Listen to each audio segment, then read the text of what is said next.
Le mentor, c'est un homme d'expérience, c'est un homme expérimenté, qui a des cicatrices, qui connaît l'humiliation, qui connaît les échecs, qui était à deux doigts d'abandonner, qui a connu le découragement, qui s'est posé des questions à un moment. Faudra-t-il que j'abandonne ou que je continue? Est-ce que Dieu est dans cette affaire? Ça, c'est le mentor. Regarde Moïse, dans la cour royale, un gamin qu'on a ramassé au bord de eau. Il s'est réduit dans un grand standard.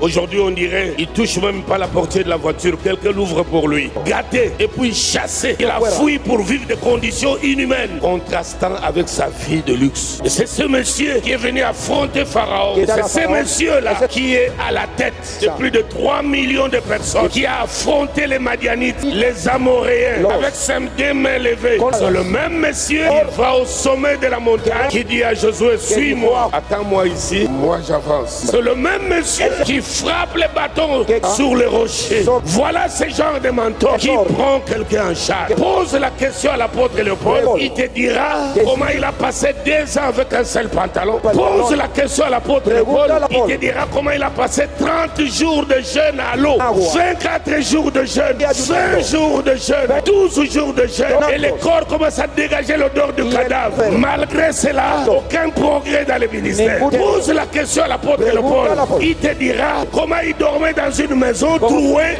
et chaque fois qu'il pleuvait, l'eau rentrait dans sa petite pièce. Il avait des assiettes entre les mains pour recueillir les eaux à gauche à droite comme un joueur de basket. Pose la question à l'apôtre Léopold, il te dira comment il a été arrêté à la gendarmerie de Kalamoussi avec son pasteur Ngouz. On les a fait asseoir par terre comme des bandits. Pose la question à l'apôtre Léopold, il te dira comment on l'a arrêté à la garde civile parce qu'une femme a été gagnée par le Seigneur. Sa famille n'a pas voulu parce qu'on l'utilisait. L'apôtre Léopold a été arrêté après le culte le dimanche. Il sort avec ses costumes des abacos. On l'a ramassé devant la porte comme un bandit. On l'a fait asseoir à même le sol. Pose la question à l'apôtre Léopold, il te dira comment il habitait une maison et chaque fois qu'il pleuvait, il était difficile de respecter le code de la route, c'était le code maritime. Et les frères me portaient sur le dos après le culte pour traverser, entrer dans la parcelle. Pose la question à l'apôtre Léopold. Chaque fois après le culte, on lançait l'appel. Qui va accompagner papa à la maison? Sans voiture. La seule personne qui me transportait